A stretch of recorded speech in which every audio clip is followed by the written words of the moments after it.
Yo, what's up, billionaires and millionaires in the world today? This your homie Yusef Hood. I'm hollering at y'all from my studio, Hood Films, hoodfilms.com. Thank you for watching. Like, subscribe, hit the bell button, all that stuff, and keep up with me as we go through this new year. Happy New Year to everybody. This is the last day of 2020. And it was a pandemic this year where everything went upside down. Nothing was dope. Nothing was right. Nothing was the same. Whole America just flipped. And in America to everywhere around the world, it was just been a really tough time for everybody. People lost their jobs, lost their houses, and it's been some tough times, you know. Even my business slowed down a lot because my films didn't really hit the distribution services that I was wanting them to hit. Oh, excuse me. I got to get them back up there now to the new services that I'm going after to get my new movie out there. But also selling my product slowed down a little bit because I was selling to tourists in Chicago, but the tourists stopped because the plane stopped, and it's just been one hell of a journey for this year. So I just want to say, everybody, I look forward to, and I know you're looking forward to 2021, doing better, having better, making better for ourselves. This one of my t-shirts, an entrepreneur lives here. It's like a personal statement. You can get one of these right now at my website, hoodfilms.com. And, today I want to talk about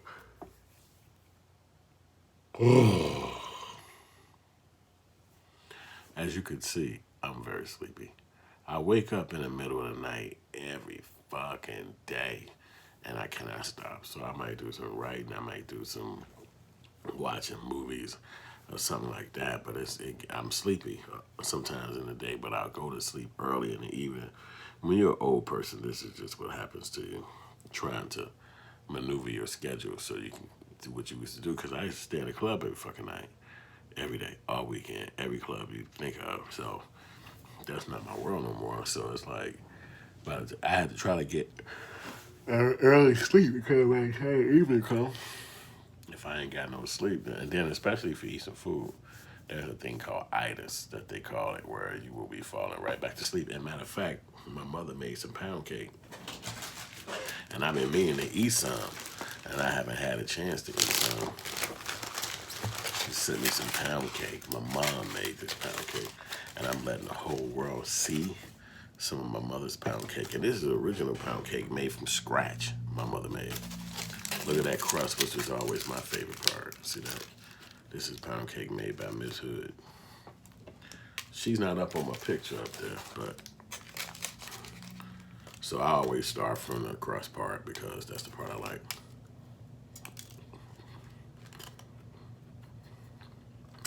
And it's scrumptious, boy.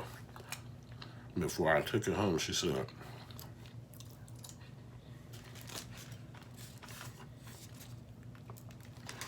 my mother said, do you got Ziploc bags? I'm like, yeah. She said, I need you to have a big Ziploc bags. When you get home, put these in a Ziploc bag. It'll stay moist for a long time. I was, okay. And it is, man. It's so good. It's like to eat your mom food. I moved out the house when I was a very young kid, so I didn't have her food much more after about 19 years old. 18, 19. And I went on with my life. When I was a kid, we would read books or watch movies. And I was young at this point, and they would say that in the movies. He ran away from home at 16. He left home at 18.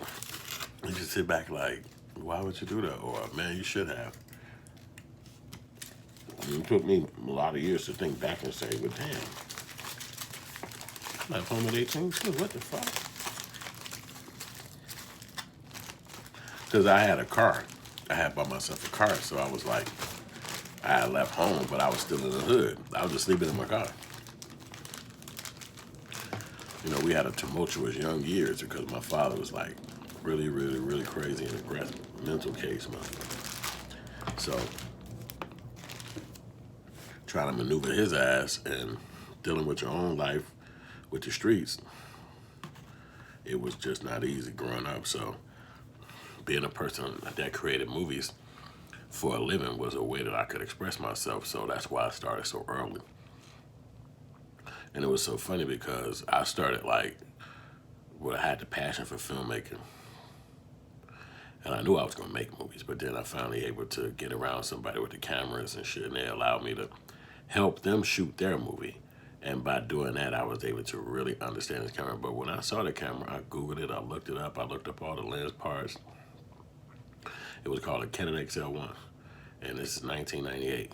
And so I said, hell yeah, I'll shoot y'all a movie for y'all. Because they was bougie guys. They was like, I want to be a producer. Other guys like, I want to be a director, and that's it. I'm not touching no fucking camera. And I was like, I love the camera. So they was like, you run the camera. I said, let's do it. So I shot they shit. It was a 2.5 hour movie. Took us many months to pull it off because it's 98. It was the beginning of digital. So it was like, how do you edit? And we was trying to still figure all these things out. Then in 2000, America, the whole world flipped over to digital.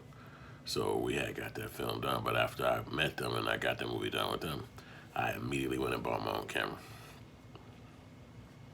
And then I just started fucking filming crazy for years, man. It was hard to make money because this just wasn't the era for that. You know what I'm saying? People wasn't really paying you money to film because where you gonna put it out? MTV. You know what I'm saying? You had to have money to do that shit. So it was people making money too, and the going rate was like $4,000-$5,000 at that time to shoot music videos. I'm sure it's like $200-$300 now. But yeah, oh man, I just told you I had the itis from eating, and then I eat some cake, which is even more thick, which is even more sleep-inducing. So that was what I was, and I got those movies done, man. I shot my ass off. Took them cameras, filmed everything and everybody, and it didn't matter, but I filmed it all.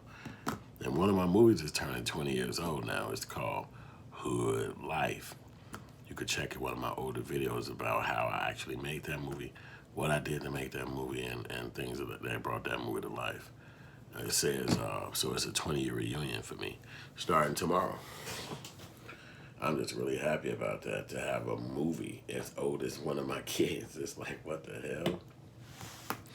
My movie is older than my child. My child is 18. I got a fucking movie that's 20. That's crazy, man. That's God, man. He told me I could make movies when I was a kid. And he told me I could. He kept telling me when I would see it on TV, while I was watching comedians, or I was watching, I don't know, Tonight Show, or any of that. He was like, you can do it. Arsenio Hall had a show at this time when I was watching. I was like 13. They did Friday Night Comedy on Channel 32, which is the FLD Fox. It's called Fox. And so, man, I'm just so grateful to be able to make my movies and still do it. I got a movie up here right now. It's called Hood Life. You can go watch it. It is free on YouTube. Just put Hood Life, Yusef Hood in there, and it's gonna pop up, baby. Hood Life, Yusef Hood. 20. You ain't gotta put 20 in there, but 20 is what I'm gonna start. It is. It's been 20 years. So my objective is to go out, make a whole new movie for Hood Life. Either remake the story that I already told, exact, but just make an updated version of it, or make a prequel or a sequel. A prequel would be the things that happened before the movie was ran, before we shot that movie. Or a sequel would be, since you saw that movie, now what? The second part of those characters' lives going to kick in. So I want you to, in the comments, leave me a comment and tell me, should we do Hood Life the movie? A prequel, which is before the movie, the original movie was done, and have a story from their perspective, the actor's lifestyle from before the first movie was produced? Or should we make our second movie about part two, the actors and characters? What's the second stage of their life? Did they become rich eventually? Are they still living in the hood? You know, did they go to prison for murder from the last scenes? So we just trying to really get a gauge on what to do. So why don't you hit me up in the comments and let me know. If you got this far in the video, then I know that you one hella fast supporter and you actually listen to me talk, and I'm grateful for that. And so I ask you to leave a comment and let me know what you think. You can also leave a cash app. Everything under me and my brand is that word right there. Hood Films. I created that word. And so it was already around, but I thought that since my last name was Hood, I should be able to play on that. Because guy name is Lucas Films, and he sold his film company to and his franchises to Disney for $4 billion. So it just tell me like, hey, you don't know who might want to buy Hood Films, but if you build it up, it'll be built and can't nobody take it away from you. Or if they want to buy it, they can buy it all straight out. Got a valuation of $320 million. So, but yeah, man, this has been a long journey for 2021. I love talking to y'all now, man. I feel a little bit more confident looking you right in the eyes and telling you who I am and feeling comfortable about who I am. I don't have to fake you. I don't have to act weird. I don't have to be doing some shit. Oh, yeah, like the kids say for cap and all this shit. No, I'm just being my authentic self. This is who I am. If I wasn't on this video, this is exactly what I'd be doing. Sitting up here, configuring my computers, watching stuff on TV or the internet and watching new movies. I was just watching the movie The Purge. Y'all remember the movie The Purge? I was just watching that. I'm about to get back into it because now I done chopped up game with y'all. I gotta let you get back to your day and you let me get back to my day. So thank you for watching Hood Films. Thank you for supporting. Happy New Year to you. Hit the like button, hit the subscribe button. Let me know in the comments the 2 questions I asked you. Also, let me know what type of movie you want to see next. What type of storylines you want to see next. If it's the movie that I told you before, then say so. If it's something different and you want to see it, a love story, or whatever, let me know what it is. Holla.